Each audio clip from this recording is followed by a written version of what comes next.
네, 저희가 내일부터는 이제 한 주간 바이블 타임으로 사사기를 읽게 됩니다. 작년 연말에 수요예배 시간을 통하여 사사기의 인물들에 대해서 설교한 적이 있었는데, 오늘 이 시간은 이 사사시대를 통하여서 우리에게 주는 그 영적인 메시지를 전체적인 의미에서 한번 살펴보도록 하겠습니다. 사사기는 그 여호수아의 죽음부터 또 이제 사무엘 등장과 함께 그 이스라엘 왕국이 수립되기까지의 약 350년의 이스라엘 역사를 기록하고 있습니다. 근데 이 시기의 역사를 보게 되면 다른 그 어느 때보다 굉장히 우울한 느낌을 받게 됩니다. 왜 그렇겠습니까? 이스라엘 백성들이 하나님의 명령을 저버리고 이제 그 배교에 가는 과정을 생생하게 보여주고 있기 때문이죠. 하나님의 명령에 따라 그 가나안 땅을 정복하기는커녕 그들의 우상과 그 악습에 물들어버린 이스라엘 백성들을 볼 수가 있습니다. 그들을 애굽에서 구출하신 하나님을 잊어버리고 오히려 자신들의 그 부역군으로 삼았던 가나안 족속들의 그들의 신 바알과 아스타롯을 섬기는 그 이스라엘 모습은 참으로 안타까기 짝이 없습니다. 그러나 동시에 우리가 또한 무엇을 생각해 볼 수 있습니까? 이스라엘이 하나님의 명령에 철저히 순종하지 않았을 때, 곧 그들 가나안과 언약을 맺거나 그 가나안 제단들을 헐지 않았을 때에 그러한 모든 것이 그들의 올무가 되어 그 세월이 흘러가는 과정에서의 그 필연적인 결과였음을 우린 짐작할 수가 있습니다. 사실 가나안 정착이라는 것은 단번에 이루어지는 것이 아니죠. 이스라엘이 그 가나안 사람들과 비교해 보았을 때에 당연히 숫자가 적기 때문에 그 정착의 과정에서 어쩔 수 없이 많은 시간을 필요로 했습니다. 하지만 이스라엘이 하나님의 명령에 순종한다면 그들이 가나안을 정복하는 것은 결코 불가능한 일이 아니었음을 하나님께서 그 이전에 이미 약속하셨습니다. 신명기 7장 22절에서 24절까지 말씀을 한번 같이 보도록 하겠습니다. 우리 자막에 있는 신명기 7장 22절에서 24절까지 말씀을 함께 읽겠습니다. 내 하나님 여호와께서 이 민족들을 내 앞에서 조금씩 쫓아내시리니 너는 그들을 급히 멸하지 말라. 들짐승이 번성하여 너를 해할까 하노라.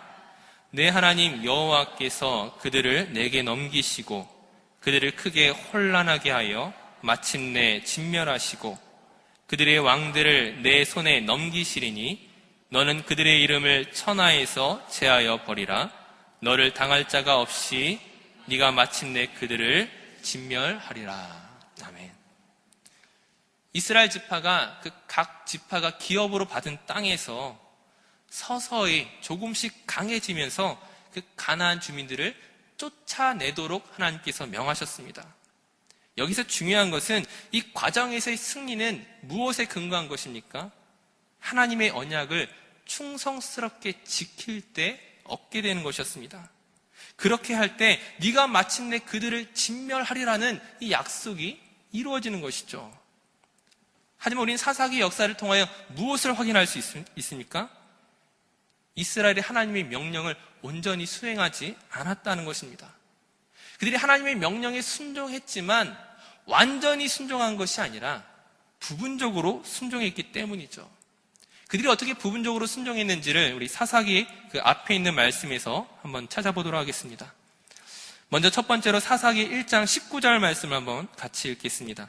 사사기 1장 19절 말씀 함께 읽겠습니다. 여호와께서 유다와 함께 계셨으므로 그가 산지 주민을 쫓아내었으나 골짜기의 주민들은 철병거가 있으므로 그들을 쫓아내지 못하였으며. 처음에 무엇으로 시작합니까? 여호와께서 유다와 함께 계셨으므로. 하나님이 그들과 함께 계시다라고 선포하고 있습니다. 하지만 그럼에도 불구하고 이스라엘은 하나님을 바라보기보다는 그 골짜기에 사는 그 가나안 거민들이 가지고 있는 그 철병거를 보고 두려워했던 것이죠. 그것으로 말미암아 두려움으로 그들을 쫓아내지 못하였습니다. 물론 당시에 그 철병거라는 무기는 가공할 만한 무기였지만 하나님이 함께 하실 때 그것이 무용지물에 불과하다는 사실을 우리가 잘 알고 있지 않습니까? 이것을 증명해냈던 것이 사사기 4장과 5장에 나오는 사사 드보라와 바락의 승리였습니다. 철병거 900승으로 침략한 그 시스라의 군대를 어떻게 물리쳤습니까? 하나님의 도우심으로, 하나님의 말씀으로 그 모든 전쟁을 승리로 바꾸었습니다. 전쟁의 승리는 무기에 있는 것이 아니라 오직 하나님의 도움에 달려있다는 사실을 이스라엘이 믿지 않고 그 사실을 망각했던 것이었죠. 산지에 있는 그 철병거를 싸우는 것은 그 위험 부담이 크다는 이유 때문에 그들을 상대로 전쟁을 하지 않고 적당하게 타협하는 것에 그쳤던 것이었습니다. 두 번째 이스라엘의 실패는 무엇입니까? 사사기 1장 2절과 3절 말씀을 같이 읽겠습니다. 사사기 1장 2절 3절 말씀입니다. 여호와께서 이르시되 유다가 올라갈지니라 보라 내가 이 땅을 그의 손에 넘겨주었노라 하시니라. 유다가 그의 형제 시몬에게 이르되 내가 제비 뽑아 얻은 땅에 나와 함께 올라가서 가나안 족속과 싸우자. 그리하면 나도 네가 제비 뽑아 얻은 땅에 함께 가리라 하니 이에 시므온이 그와 함께 가니라. 아멘. 방금 읽었던 2절 말씀에 그 이스라엘이 그 동족 간의 타협이라는 함정에 빠진 것을 볼 수가 있습니다. 하나님께서 유다에게 구체적으로 어떻게 명령하십니까? 내가 이 땅을 네 손에 붙였노라 말씀하시죠. 하지만 유다는 그 하나님의 명령의 일부분만 순종하여서 지금 자신에게 주어진 이 기업을 점령하는 일에 어떻게 반응하였습니까? 즉각 시몬과 협약을 맺었다는 것이죠. 하나님의 약속을 있는 그대로 믿기보다는 인간적인 계산을 따지고 있었던 것입니다. 우리가 한번 생각해 보십시오. 하나님께서 내게 어떤 사역을 명하셨을 때에 그 말씀에 순종하기보다는 누가 나를 도울 수 있을까? 누가 나와 함께 할까? 그것만을 생각하고 둘러본다면 과연 어찌 되겠습니까?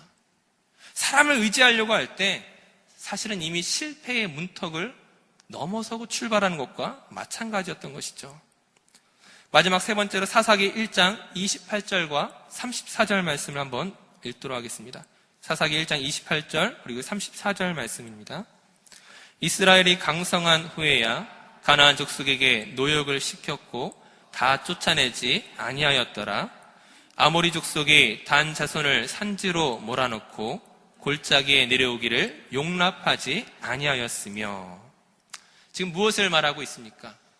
이스라엘이 그 가나안 족속을 노예로 삼을 수 있을 만큼 강성했던 것을 먼저 보여주고 있죠. 그들은 강성하였지만 하나님의 명령에 순종하여 그들을 쫓아내거나 죽였던 것이 아니라 그 가나안 족속을 노예로 삼는 것을 선택했습니다. 하지만 그 이후의 결과가 무엇이었습니까? 34절을 통해서 우리가 알 수 있는 것이 처음에 가나안 사람들이 이스라엘 안에 거주하였는데 나중에 가나안 족속이 번성함에 따라 그 입장이 바뀌어지게 됩니다. 가나안 족속들이 이스라엘을 쫓아내고 이스라엘은 자신들의 그 기업으로 얻은 땅에 있지 못하고 골짜기에 거할 수밖에 없는 처지로 바뀌게 된 것이죠. 우리가 이상의 세 가지 사실을 통하여 무엇을 확인할 수 있습니까? 이스라엘이 그 가나안 정복에 실패하게 되었던 것은 그들의 숫자에 있는 것이 아니고 그들의 무게에 있는 것이 아니었습니다. 그들이 하나님께 불순종했을 때 그들이 실패하였던 것이죠. 하나님의 명령에 순종하지 않으므로 이스라엘 스스로가 언약의 파기자가 되었고 언약의 약속된 축복들을 박탈당한 것이었습니다. 뿐만 아니라 그 시간이 지나면서 그 가나안 민족들과 서서히 동화되어 가기 시작하면서 결국에는 하나님을 버리고 바알과 아스타롯을 섬기는 그런 상황까지 가게 된 것이죠. 결국 이 일에 대하여 하나님이 진노하십니다. 하나님의 진노가 어떤 것인지 오늘 본문 사사기 2장 14절 15절 말씀을 함께 읽도록 하겠습니다. 사사기 2장 14절 15절 말씀입니다. 여호와께서 이스라엘에게 진노하사 노력하는 자의 손에 넘겨주사 그들이 노략을 당하게 하시며 또 주위에 있는 모든 대적의 손에 팔아 넘기심에 그들이 다시는 대적을 당하지 못하였으며 그들이 어디로 가든지 여호와의 손이 그들에게 재앙을 내리시니 곧 여호와께서 말씀하신 것과 같고 여호와께서 그들에게 맹세하신 것과 같아서 그들의 괴로움이 심하였더라. 아멘. 지금 삶의 우선순위가 바뀌어서 하나님을 의존하지 않고 그 가나안 사람들의 그 양식을 따라 살아가는 그 이스라엘 백성들에게 하나님이 어떻게 진노하십니까? 이스라엘이 기대했던 것처럼 그들과 평화롭게 살아가도록 내버려 두지 않으시죠. 그 가나안 민족들이 이스라엘을 노력하고 지배하도록 그 갈등과 압박 아래에 고난을 당하게 하십니다. 이것이 갑작스러운 하나님의 변덕이 아니죠. 하나님께서 모세를 통하여 여호수아를 통하여 그 율법의 말씀을 통하여 그 이전부터 이스라엘에게 약속하시고 경고하셨던 내용이었습니다. 너희가 여호와의 명령을 지켜 행하면 내가 너희를 축복할 것이다. 너희가 하나님의 명령을 지켜 행하지 아니하면 내가 너희를 저주하실 것이다. 이 하나님의 말씀을 그들이 따르지 아니한 것이었습니다. 그럼에도 불구하고 이스라엘 백성들이 그 고난 가운데 있을 때에 다시금 하나님께 부르짖는 장면들을 우리는 만나게 됩니다. 그 부르짖음 속에서 하나님이 또한 어떻게 반응하십니까? 하나님이 어떤 분이십니까? 이스라엘이 그 슬피 부르짖는 것을 외면하지 아니하시고 뜻을 돌이키십니다. 왜냐하면 출애굽기 34장 6절의 말씀처럼 하나님께서는 자비롭고 은혜롭고 노하기를 더디하시고 인애가 크시고 그 인자와 진실이 많은 하나님이시기 때문이죠. 사무엘상 15장 29절 말씀에 보시게 되면은 하나님은 사람이 아니심으로 결코 변개하지 않으신다고 말씀하십니다. 하지만 하나님께서 후회하지 아니하시는 분이라 할지라도 막상 자기 백성이 고통당하는 것을 보시면서 후회하신다는 거예요. 엄밀히 말하면 지금 후회하고 돌이켜야 할 당사자는 이스라엘 백성들이지만 오히려 하나님께서 후회하시고 뜻을 돌이키십니다. 그분의 자비로운 성품에 근거하신 것이죠. 예수님께서 그 가늠한 여인을 용서하셨던 것처럼 하나님께서 아무런 조건 없이 그 가늠한 이스라엘을 용서하신 것이었습니다. 이스라엘이 그 고통스러운 상황에 있는 것을 내버려 두지 아니하시고 사사들을 세우셔서 그 가나안 민족들의 그 노력과 압제로부터 이스라엘을 구원하십니다. 바로 그렇게 사용하시는 사사들의 기록을 우리가 이 사사기에서 만날 수 있는 것이죠. 사실 하나님으로부터 이 세움받은 사사들은 객관적으로 평가한다면 부족한 것이 많은 사람들입니다. 그 이전에 쓰임받았던 모세와 여호수아 등과 비교할 수가 없습니다. 여호수아와 모세는 하나님의 말씀을 선포하는 선지자였고 모든 행정을 책임지는 행정수반이었고 전쟁 시에는 사령관이었습니다. 종교와 행정, 군사적 책임 등의 그 절대적인 권력을 가지고 있는 무엇보다 그 하나님과의 그 친밀한 관계에 있어서 그 누구도 끼어들 수 없는 대신할 사람이 없는 그런 믿음의 사람들이었죠. 반면에 지금 그들의 뒤를 이어서 등장하는 사사들은 재판관이라는 명칭은 가지고 있지만 그 재판관이라기보다는 엄밀히 말하면 그 가나안의 압제와 노략으로부터 이스라엘을 구출해내는 그 전쟁 영웅 정도로의 제한되는 모습들을 발견하게 됩니다. 무엇보다 그들 스스로가 약점이 많은 사람인 것을 우리가 이전에 살펴보았습니다. 드보라는 여성이었고 기드온은 용사라 하기보다는 오히려 겁쟁이에 가까운 사람이었습니다. 입다는 불량배들의 우두머리였고 삼손은 자기의 정욕을 다스릴 줄 모르는 사람이었죠. 하지만 이러한 모든 약점에도 불구하고 그들이 자기 시대에 하나님의 능력을 힘입어서 이스라엘 민족을 구원하는 사명을 완수했음을 우리는 살펴볼 수 있습니다. 그런데 또다시 안타까운 것이 무엇입니까? 하나님께서 사사들을 통하여 이스라엘을 구원하셨음에도 불구하고 해피엔딩으로 이어지는 것이 아니라 또다시 우울한 이야기로 바뀌어지고 있다는 것이죠. 하나님께서 사사를 세우시고 사사들이 사는 날 동안에 그 이스라엘이 보호받도록 하나님께서 함께 하셨습니다. 하지만 이스라엘의 반응이 무엇입니까? 오늘 본문 19절 말씀을 보시게 되면 그 사사가 죽은 후에는 그들이 돌이켜 그들의 조상들보다 더욱 타락하여 다른 신들을 따라 섬기며 그들에게 절하고 그들의 행위와 패역한 길을 그치지 아니하였으므로 사사가 죽은 후에 그들이 또다시 우상을 숭배하는 것으로 쫓아갑니다. 이스라엘과 하나님과의 관계가 마치 무엇과 같습니까? 마치 평행선을 나란히 달리는 것처럼 하나님의 구원에 온전히 반응하지 못하는, 자기 갈 길로만 가고 있는 그 어리석은 모습을 또다시 보게 된다는 것이죠. 그들의 조상들보다 더욱 타락하여 하나님의 구원을 경험한 이후에 그들이 또다시 타락하여 그 타락이 계속해서 증가하는 모습을 보게 된다는 것이죠. 얼마나 답답하시겠습니까? 그들을 구원하셨는데 이전보다 나아지는 것이 아니라 더욱 타락하는 그들을 보며 하나님 얼마나 답답하시겠습니까? 결국 하나님께서 내리신 처방이 무엇인지 오늘 본문 20절에서 22절까지 말씀을 한번 같이 읽도록 하겠습니다. 사사기 2장 20절에서 22절까지 말씀입니다. 여호와께서 이스라엘에게 진노하여 이르시되 이 백성이 내가 그들의 조상들에게 명령한 언약을 어기고 나의 목소리를 순종하지 아니하였은즉 나도 여호수아가 죽을 때에 남겨둔 이방 민족들을 다시는 그들 앞에서 하나도 쫓아내지 아니하리니 이는 이스라엘이 그들의 조상들이 지킨 것 같이 나 여호와의 도를 지켜 행하나 아니하나 그들을 시험하려 함이라 하시니라. 아멘. 하나님의 처방이 무엇입니까? 하나님께서 이스라엘의 그 불순종에 대해 징계하시고 그들의 부르짖음을 외면하지 아니하시고 사사들을 보내셔서 그들을 구원하셨음에도 불구하고 그들이 점차로 나아지는 것이 아니라 지금 당장의 위급함을 벗어나면 또다시 불순종하고 또다시 타락하는 것을 반복하였을 때에 하나님이 어떻게 행하시겠다고 말씀하십니까? 그들을 결코 포기하시는 것이 아닙니다. 그들을 내버려 두겠다라고 말씀하지 아니하시죠.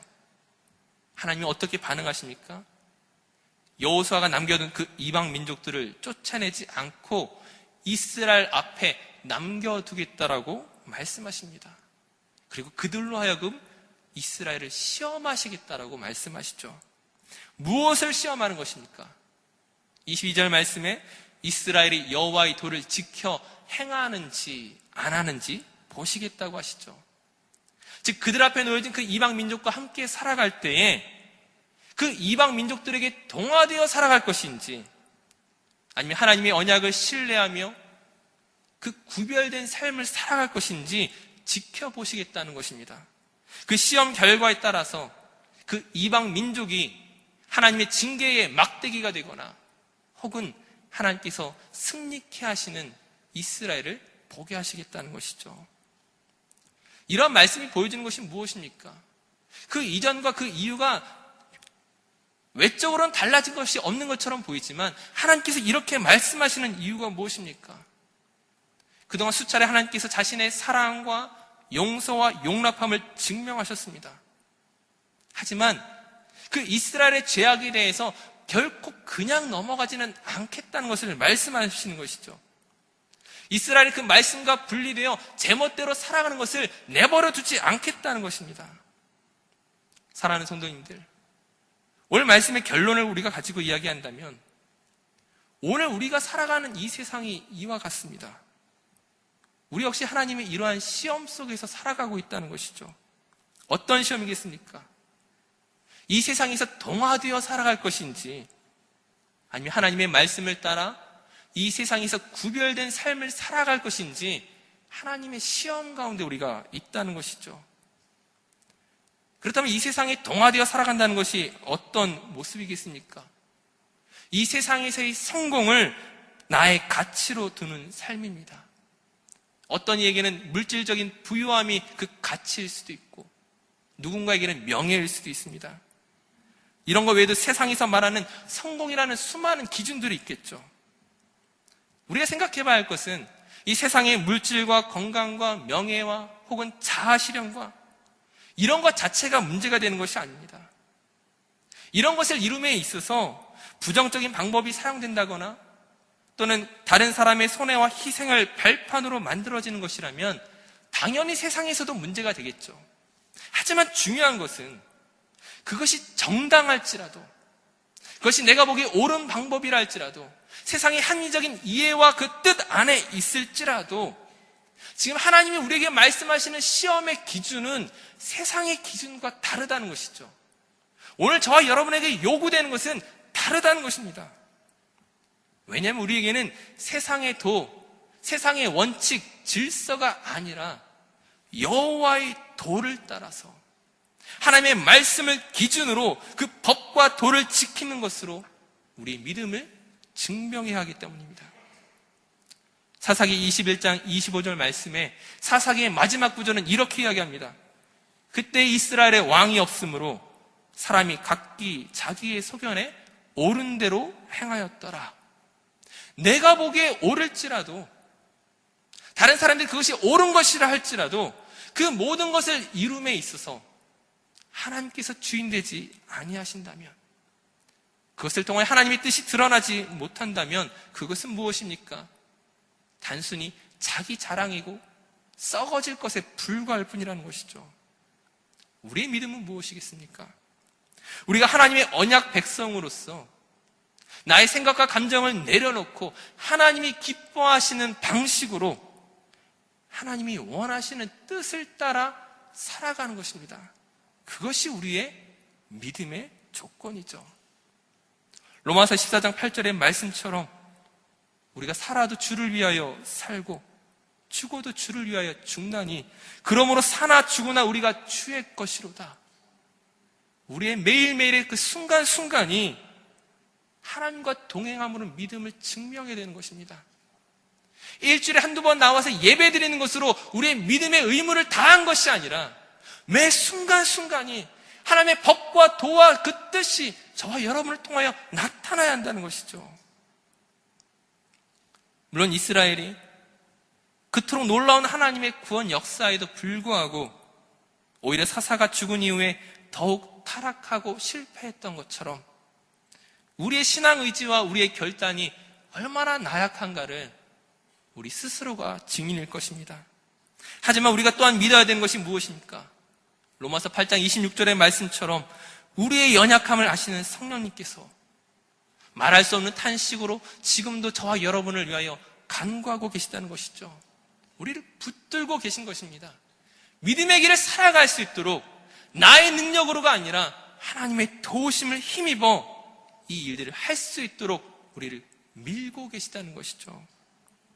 그 이스라엘의 배반의 역사에도 불구하고 하나님께서 그 이스라엘을 사랑하는 것을 포기하지 아니하시고 그들을 어떻게 해서든 믿음의 자리로 끌고 가시기로 결정하셨던 것처럼 오늘 자기 아들을 아끼지 아니하시고 모든 사람을 위하여 내어주신 그 하나님께서 왜 예수 그리스도와 함께 우리에게 모든 것을 주시지 않겠으며 왜 우리를 돕지 않으시겠습니까?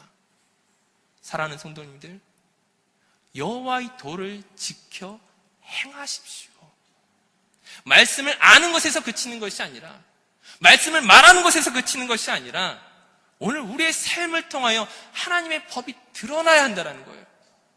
지켜 행하셔야 된다는 거예요.